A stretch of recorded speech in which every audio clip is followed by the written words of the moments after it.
여러분 안녕하십니까? 자, 이번 시간에는요 2026년도 1차 재정학 시험 문제 21번서부터 같이 풀어보도록 하겠습니다. 21번 문제는요 후생경작의 제일정리, 제2정리 관련한 문제죠.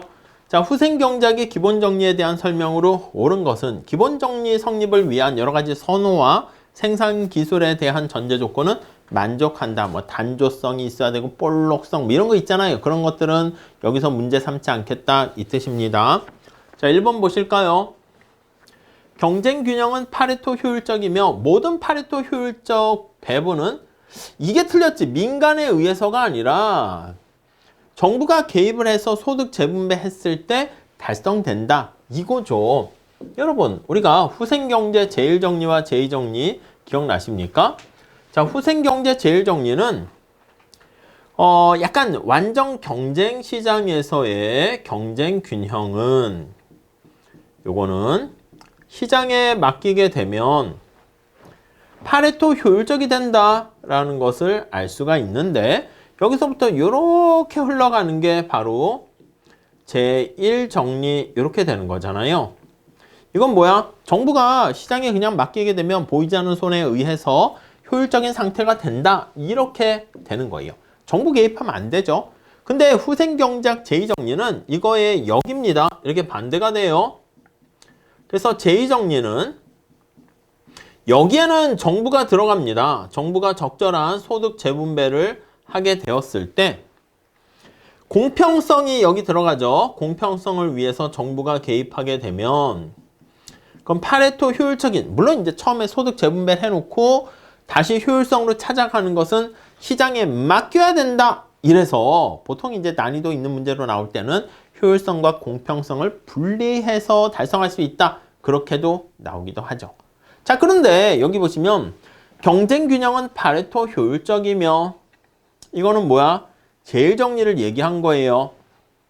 근데 모든 파레토 효율성을 달성하는 거 요거는 가격이 존재한다. 이걸 얘기하는 건데 처음에 무조건 민간에 의해서 하는 건 아니고 정부가 처음엔 재분배를 위해서 공평성을 위해서 개입을 해야 돼. 그 다음 이제 시장에 맡기게 되면 자발적인 효율성으로 달성될 수 있다. 이렇게 가는 거죠. 약간 좀 이제 말이 좀 뒤에 애매하긴 하지만 정부가 빠져 있어요. 다음에 2번. 자, 2번은요. 경쟁균형은 파레토 효율적이면 역으로 파레토 효율적인 배분은 이거지. 적절한 재분배 누가 한다?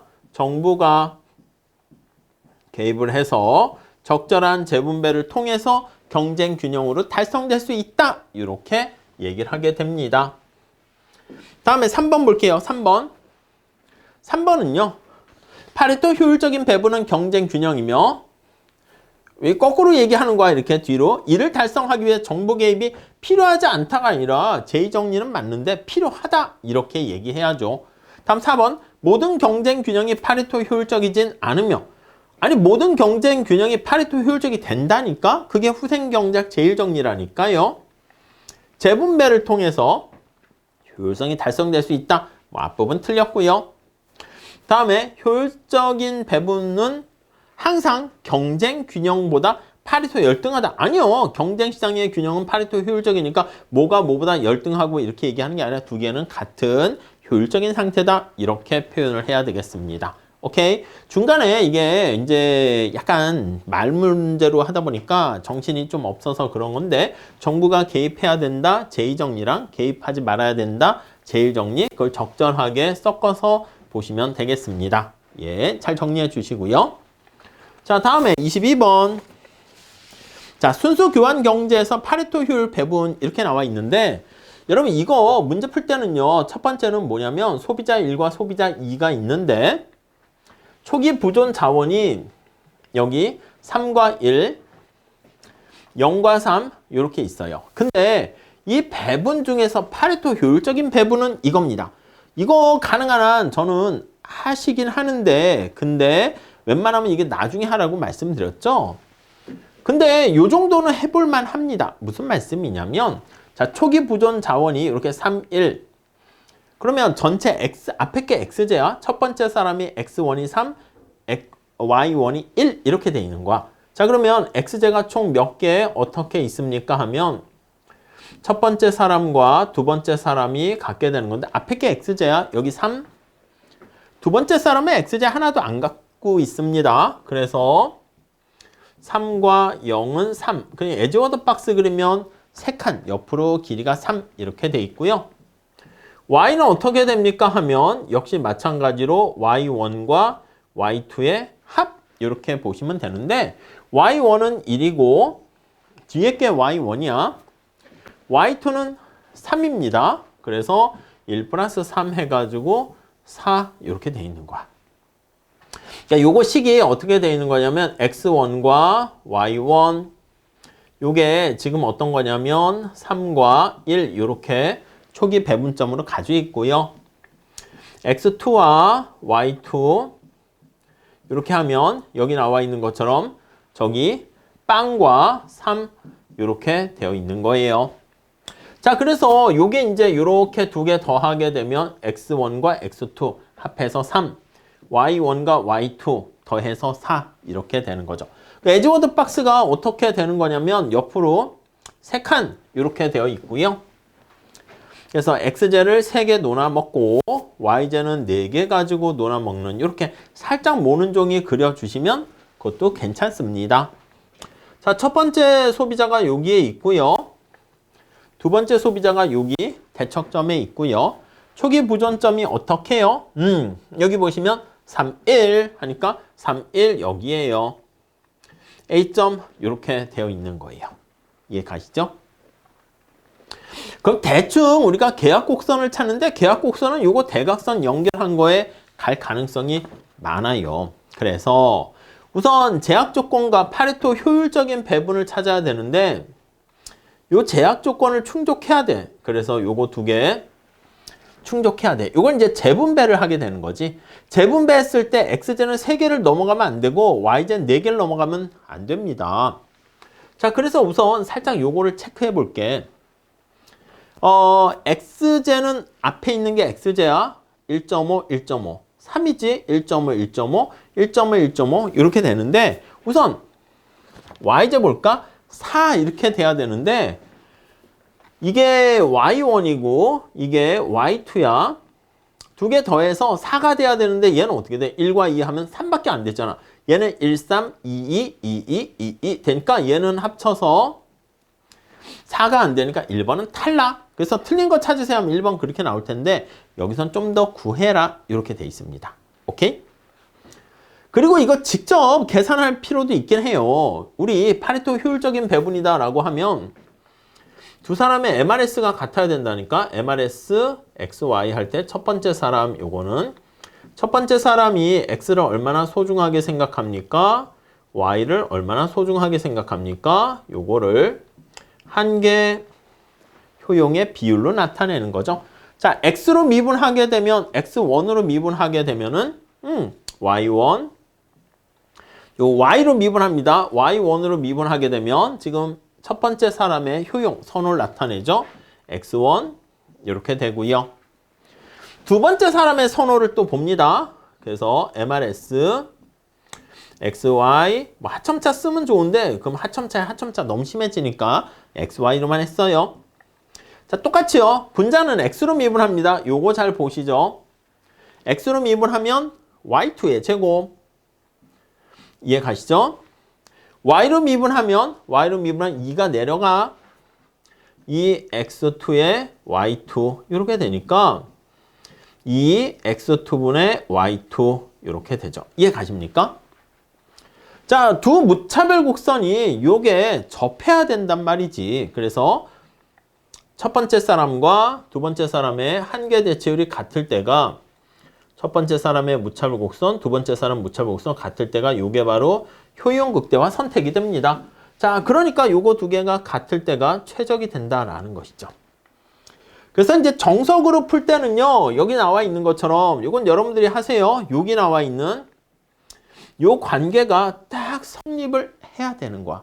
자, 그러면 정리를 다시 한번 해보면 요거 관계 x1분의 x2의 비율이 얘는 x1분의 x2분의 x1의 2분의 1을 곱한 거랑 값이 똑같아야 된다. 요걸 충족하는 것을 찾으시면 돼요. 자, 그래서 찾게 되면 뭐만 있습니까 하면요.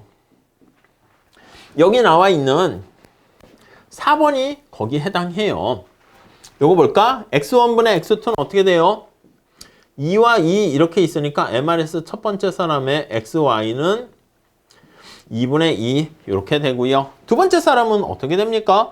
2X2분의 두 번째 사람은 MRS 두 번째 사람은 XY 할 때 여기 나와 있는 것처럼 2가 앞에 들어가고요. X2, X2, Y2 이렇게 돼 있어요. X2가 1, Y2가 2 이렇게 되네. 그러니까 이거 두 개가 지금 같은 거 알 수가 있죠. 오케이? 자, 그렇게 해서 4번 찾는 거고. 이건 정석으로 약간 하는 건데 약간 그거 말고요. 우리 직관력을 한번 발휘해 봅시다.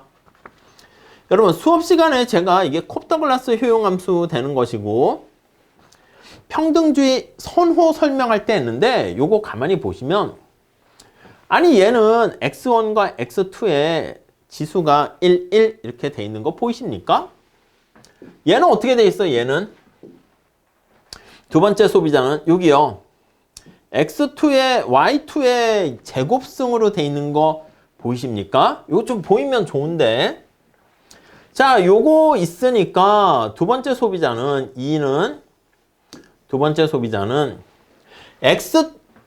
x보다 x가 1, 2, 3, 4 증가할 때는 여기 지수가 1 하니까 1, 2, 3, 4 효용이 증가하는데 x2에는 제곱으로 돼 있잖아. y2에는 제곱으로 돼 있으니까 x를 덜 선호해요. y를 더 선호한다. 이렇게 보셔야 됩니다. 오케이? 자, 그럼 느낌이 뭐냐면 x 소비할 때보다 y를 좀 더 많이 소비하게 돼요. 여기 보시면 x를 소비할 때에 비해서 y를 좀 더 많이 소비한다 라는 게 나와 있네요. 근데 여기 보시면 첫 번째 소비자는 어떻게 돼? 여기 11이 생략돼 있잖아. 11. 이해 가세요? 그러니까 11이니까 x랑 y를 좋아하는 정도가 제가 이렇게 설명했잖아요. 여러분 이거 보세요. 어떤 교수님이 성적 처리를 하는데 이거 잘 보셔야 됩니다. 중간고사 성적과 기말고사 성적을 곱하기로 이렇게 성적을 부과해. 근데 교수님에 따라서는요. 중간고사 성적보다는 기말고사 성적에 더 가중치를 두기도 하죠. 저는 그렇습니다. 중간도 잘 보면 좋겠지만 기말에 이렇게 가중치를 두면 똑같은 점수보단 기말을 잘 보는 친구가 훨씬 더 성적을 잘 받게 되겠죠. 그래서 얘는 x와 상첨자가 1, 1 이렇게 있으니까 y를 약간 동등하게 약간 선호합니다. 그러니까 이제 선택했을 때도요, 소비하는 양이 동일해야 돼. 얘는 동일하지 않잖아. 동일하지 않지. 그러니까 답은 여기서 찾아야 되고요. 이해 가세요? 조금만 해보세요. 근데 여기 두 번째 소비자는 어떻게 해요? y를 더 선호한다니까? 그러니까 y를 더 선호하니까 이건 동등하게 선호하는 거잖아. 그래서 답은 4번. 그러니까 한번 요 감각은 우리가 제가 얘기했죠. 이거 계산 문제 하지 마세요. 이거 어렵게 나오면 한두 것도 없게 어렵게 나오는데 하지 마시고. 근데 요거는 해도 되긴 하지만 여긴 좀 쉬웠어요.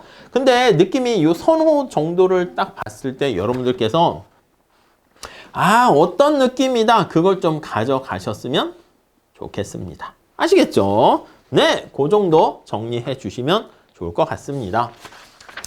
자, 다음에 23번 독점과 관련한 사회적 후생 손실과 최고 가격제를 같이 연결했어요. 같이 접목했지만 처음 등장했지만 그렇게 어렵진 않습니다. 자, 우선 독점 기업이 직면하는 수요 함수가 저렇게 있어요. 자, 그림을 살짝 그려볼게요. 이렇게 돼가지고요. 기울기가 마이너스 2분의 1, 120이니까 이런 식으로 됐어요. MC는 이렇게 됐고요. 그렇죠? MC는 공곡곡선을 대신 이렇게 표현하는 것이고 얘가 P인데 MR은 기울기 2배 가팔라야죠. 그래서 2배 가팔은 MR 이렇게 보시면 이게 2배 가팔으니까 120 마이너스 Q 이게 바로 MR 이렇게 됩니다. MR은 120 마이너스 Q 이렇게 따라오셨죠. 자, 독점 기업의 생산 활동으로 인해서 발생하는 사회적 후생 손실. 여기서 뭐 계산하세요는 아닙니다. 근데 독점으로 이제 활동했을 때 발생하는 사회적 후생 손실에 대한 얘기야. 자, 그러면 MR = MC에서 생산량을 결정하고 그 다음 이렇게 가격을 책정하게 됩니다. 자, 그러면 독점인 경우 한번 생각해 볼게. 독점인 경우. 자, 독점인 경우에 MR = MC에서 이윤극대 산출량이 달성되죠. MR이 여기 보시면 120 - Q 이렇게 되고 MC는 그냥 Q 이렇게 됩니다. 그럼 Q가 넘어가면 이 Q는 120 하니까 여기 60 아니겠습니까? 60을 여기 보시면 여기다 집어넣으면 90 이렇게 되는 거 알 수가 있죠. 그러니까 모노폴리 상황이라고 해서 이렇게 보시면 되겠습니다. 오케이? 자, 근데 독점의 영업을 폐지하게 되면 독점이 있어도 사회적 후생은 있지만 완전 경쟁 시장이 여기니까 여기 삼각형 보이세요? 사회적 후생 손실이 생긴다고. 이만큼의 사회적 후생 손실이 생기죠. 왜요? 과소 생산으로 인해서 발생하는 사회적 후생 손실이다. 이렇게 보시면 되는데 근데 영업을 계속해. 그러면 완전 경쟁보다는 생산량이 작아져서 후생 손실이 발생하지만 독점을 아예 없애버리면 그럼 후생이 증가합니까? 아니 여러분. 자동차가 너무 많아가지고 사람들이 힘들어요. 그랬더니 자 그러면 자동차 때문에 힘들어? 자동차 다 없애! 이러면 그 후생이 증가해? 그건 아니잖아. 바람직한 최적 수준에 가지 못했을 때 사회적 후생 손실이 생기는 건데 그렇다 해서 이걸 폐지하게 되면 사회적 잉여는 제로가 된다고. 그러니까 독점일 때도 이만큼 사회적 잉여가 존재하지. 근데 이만큼을 얻을 수 있는데 얻지 못해서 아쉬움이 남는다 이거지. 그러니까 후생이 증가하는 게 아닙니다. 아예 후생 자체도 빵이 되는 거야. 시장이 아예 없어지게 되면 사회적 후생 아예 누릴 수가 없게 되죠. 그러니까 기억은 완전히 틀렸으니까 소거법으로 기억 먼저 이렇게 제거하시죠. 그러면 여기서 디귿, 리을은 다 맞잖아. 맞죠? 그러니까 디귿, 리을은 시험 문제 볼 때 보는 게 아닙니다. 그러니까 가끔은 이거 일부 기억한 다음에 니은, 디귿 가서 이제 찾는데 그러시지 말고 아니면 딱 봐서 확실하게 틀린 거 먼저 보시면 돼요. 자, 그 다음 정부가 가격을 100 수준에서 최고 가격제를 실시하면 여러분 최고 가격제는 지금 시장에서의 가격이 너무 높다 생각해가지고요. 임대료라든가 이런 거 이자율 같은 게 너무 높으니까 얼마 이상 올리지 마. 이렇게 해서 상한선을 설정하는 거야. 그러니까 독점 가격이 90인데 90보다 낮게 설정해야지 그게 의미가 있다고. 근데 만약에 최고 가격을 여기 나와 있는 것처럼 100으로 만약에 책정을 했다 그러면 아니 여러분 생각해 보세요. 치킨 가격이 한 마리당 지금 막 3만 원 돼가지고 너무 비싸다 할게요. 예를 드는 겁니다. 그랬더니 정부가 아니면 임대료 가격이 월세가 막 100만 원 내고 있는 거야. 그래서 너무 부담되네. 그랬더니 정부가 상한선을 설정해서 80만 원 이상 올리지 마세요. 이렇게 책정을 해야 되는 건데 시장에서의 가격이 100만 원인데 최고 가격 상한선을 자 150만 원 이상으로 올리지 마세요. 이렇게 되면 아니 지금 균형 가격보다 낮은 수준에서 설정해야지 의미가 있는 거죠. 지금 독점 시장의 균형 가격이 얼마라고요? 90이라고 지금 말씀드렸어요. 근데 최고 가격을 100으로 하면 어떻게 된다? 의미 없다. 이해 가시죠? 예, 이렇게 보시면 되겠습니다. 네, 이 정도 정리하시면 돼요. 자, 다음 한번 또 보도록 할게요. 그래서 요거 의미가 없으니까 후생은 감소하지 않고요. 그냥 뭐 아무런 관련이 없네. 니은은 틀렸네요. 그래서 사실 답 구할 때는 뭐 디귿, 리을을 보지 않고도 넘어갈 수 있는데 최고 가격을 80으로 책정합니다. 근데 여러분 여기 C점 한번 볼까? C점은 이제 완전 경쟁 시장 아니겠습니까? 완전 경쟁 시장에서 자 P와 MC가 같아지는 데서 결정이 되는 거야. 한계비용 가격 설정이죠. 자 그러면 여기 나와 있는 C점에 해당하는 것은요. 여기 P 요거 그대로 보시죠. 120 물론 이제 독점보다 2배 많아지는 건데 직접 계산 연습은 요거 해볼 필요는 있어요. 간단하니까 이렇게 있고 MC는 Q 이렇게 됩니다. 자, 그러면 여기 나와 있는 것처럼 여기는 120 이렇게 되고 여기가 80 이렇게 됩니다. 오케이? 자, 그러니까 여기 나와 있는 것처럼 80 이렇게 돼서 여기 80이겠지. 여기 나와 있는 것처럼 80 이렇게 되니까 여기 있는 것처럼 80 수준에서 최고 가격제를 실시하면 여러분 최고 가격제는 가격을 이거 이상 올리지 못합니다. 이렇게 되는 거야. 이거 이상 올리지 못합니다. 그러면 수요 곡선이 이렇게 되는 거예요. 이것까지는 할 필요 없어요. 이거까지는. 그러니까 80으로 설정하게 되면 가장 효율적인 그거랑 딱 맞아 떨어지게 돼서 사회적 후생 손실은 제로. 그쵸? 경쟁 시장에서의 균형과 같아지게 됩니다.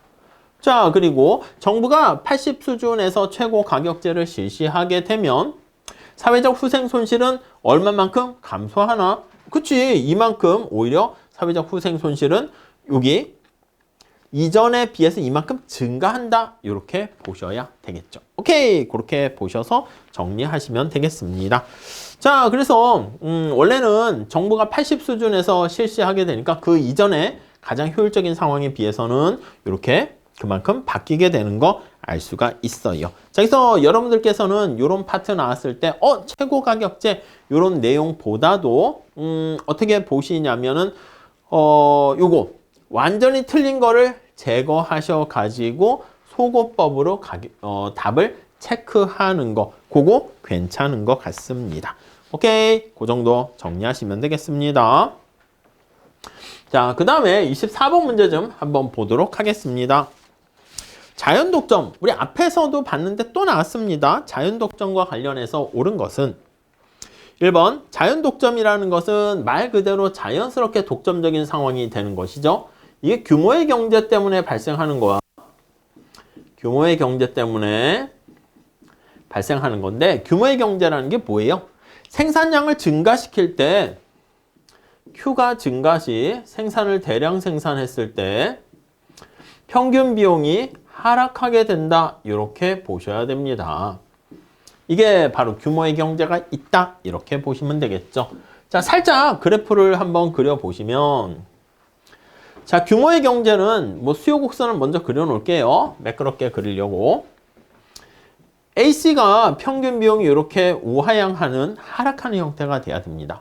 그럼 평균이 떨어진다 그러려면 한계가 평균보다 밑에 있어야지 평균이 하락하게 돼요. 이해 가세요? 자, 그래서 얘가 하락한다라는 걸 나타내려면 이거는 평균보다 한계가 밑에 있어야지 평균을 깎아먹어요. 평균과 한계와의 관계 이렇게 보시면 되겠죠. 이거 조세 수입에 대한 소득 탄력성 그런 식으로 평균과 한계 뭐 그런 거 해가지고 하는 거 할 때도 많이 쓰이는 거니까 좀 잘 체크하시고요. 자, 자연독점 하에서 발생하는 구간의 각 생산량 수준에서 한계 비용은 평균 비용보다 작다. 이거 맞는 얘기잖아. 그래서 답이 사실은 간단하게 이렇게 끝납니다. 자, 그 다음 근데 살짝 볼게요. 오케이. 2번. 한계 비용으로 가격을 책정할 때 한계 비용 가격 설정입니다. 이거 효율적인 거 아니겠어요? P가 MC랑 같아. 자, 그러면 P가 요게 P야. MC랑 같으니까 얘가 한계 비용 가격 설정 이렇게 되는 거죠. 그러면 이건 효율적이라니까 효율적인데 근데 문제는 뭐냐라고 하면 효율적이지만 한계 비용 가격 설정을 하면 밑에서 이렇게 보면 이렇게 가격 책정했을 때 밑에서 보면 가격이 이렇게 했는데 여기 보시면 평균 비용이 지금 훨씬 더 위에 있잖아요. 오케이? 여기다 설명을 살짝 쓸게요. 밑에서 여기 한계 비용 가격 설정을 해서 생산량을 하게 되면 여기가 P와 MC가 같은데 평균 비용이 훨씬 더 위에 있어요. 자, 그러니까 여기 보시면 MC와 P는 같은데 AC보다 밑에 있어요. 이해 가십니까? 이므로 여러분 요거까지는 살짝 한번 봐주세요. 이유는 총 수입에서 총 비용을 빼는 거잖아요. 이해 가시죠? 총 수입이 어떻게 됩니까? P 곱하기 Q죠. 총 비용이 어떻게 됩니까? 평균 비용에다가 Q를 곱하게 되는 거죠. 이해가시죠? Q를 밖으로 뺄게. 그러면 P-AC가 되고 거기다 Q 이렇게 됩니다. 이 부분을 잘 보세요. 이 부분. 아니 Q는 0보다 크기 때문에 이 부분이 중요하죠. 만약에 P가 AC보다 크게 되면 가로 안이 플러스가 되니까 이윤은 0보다 큰 양의 이윤이 되는데 P가 AC랑 같으면 이 가로 안에 있는 게 빵이 돼서 이윤은 빵이 되고요. P가 AC보다 작으면 그러면 이윤은 0보다 작아서 손실이 돼요. 그러면 우리가 볼 때 여기 P가 MC랑 같은데 AC보다 작잖아요. 그러니까 손실이 발생한다라는 거 알 수 있죠. 손실의 크기는 이거야. 단위당 이만큼이니까 요거 나타낸 직사각형 면적만큼이 손실이 발생합니다. 오케이. 로스가 발생해요. 그게 이제 한계다. 이렇게 보시면 되겠죠. 오케이? 여기까지 됐죠? 자, 그래서 여기 보시면 한계 비용 가격 설정할 때 양의 경제적 이윤을 달성한다? 아니에요. 손실이 발생하니까 그게 문제가 되겠고요. 3번. 자, 평균 비용 가격 설정하게 되면 효율적인, 아니요. 여러분, 한계 비용 가격 설정이 효율적이고요. 평균 비용 가격 설정은 여기겠지. 평이라고 쓸게. 왜냐면 P와 가격과 평균 비용이 같아지는 점이죠. 그러면 이때는 어떻게 되냐면 바람직한 효율적인 상태보다 생산량이 줄어들게 된다는 거 알 수가 있습니다. 그래서 비효율성이 발생하는 거죠. 그래서 평균 비용 이렇게 가격 설정 효율적인 상황이 되지 않습니다. 다음 4번. 한계 비용이 체증하는 모든 구간에서 아니요. 한계 비용이 평균 비용이 체감해야 되고요. 한계 비용은 평균보다 작아야 돼. 이건 뭐 말 자체도 의미가 없어요. 한계 비용은 여러분 밑에만 있으면 되기 때문에 수평이어도 상관은 없습니다. 다음에 5번. 규모의 불경제. 아니요. 규모의 경제가 있을 때 자연독점이 발생한다. 이렇게 보시면 되겠죠. 자, 여기서 답은 어렵지 않게 찾아낼 수가 있겠습니다. 자, 이 정도 보시고요. 자, 그 다음에 순수 독점 관련한 순수 공공재 관련한 문제인데요. 자, 순수 공공재다라고 하면 두 가지 조건을 충족해야 됩니다. 퓨어 공공재이기 때문에 하나는 비경합성. 경합성이라는 건 다툰다는 건데 혼잡이라든가 다툼이 없고요. 그리고 배제를 못 해야 돼요. 배제 불가능성 풀어서 쓰기도 하고요. 비배제성 이렇게 얘기를 한다고요. 오케이? 자, 그러면 순수 공공재에 관한 설명으로 옳은 것을 모두 고르면 이렇게 돼 있어요. 우선 1번. 혼잡한 무료 국도는 순수 아니요. 여러분 혼잡하잖아. 그건 경합성이 있는 거지. 그래서 혼잡이라는 말이 경합성이 발생하는 것이고 다음 니은 대가를 지불하지 않아도 소비할 수 있는 그쵸? 이게 바로 뭐야? 그쵸? 비배제성 때문에 대가를 지불하지 않아도 배제성 무임승차할 수가 있게 된다라는 것이고요. 자, 그 다음에 만약에 대가를 지불하더라도요. 이게 비경합성이니까 추가적인 한계 비용이 제로니까 양의 가격을 부과하지 않는 게 또 바람직하다. 거기까지 갈 수 있죠. 다음 디귿. 중앙정부에서 무료로 제공하게 되는 볼펜은 순수 공공재 아니죠. 굳이 얘기하면 이거는 약간 사용재에 해당하는 사용재 중에서 가치가 있다 해서 가치재 이렇게 볼 수가 있어요. 아, 이게 볼펜을 내가 사용하면 딴 사람이 사용 못 하잖아. 그래서 이건 경합성이 당연히 존재하는 것이죠. 그래서 순수 공공재가 되려면 비경합적 거기까지 가야죠. 지방정부에서 여름에 무료로 제공하는 얼음 생수. 아, 이것도 경합성이 있지. 얼음 생수를 내가 마시는데 물이 줄지가 않아요. 얼음이 있는 생수가 줄어들겠지. 그럼 딴 사람이 마실 수 있는 게 줄어들게 되기 때문에 순수 공공재는 아닙니다. 답은 2번 이렇게 보시면 되겠죠. 오케이? 자, 이렇게 정리하시고요. 다음 시간에 또 이어서 풀어보도록 할게요. 감사합니다.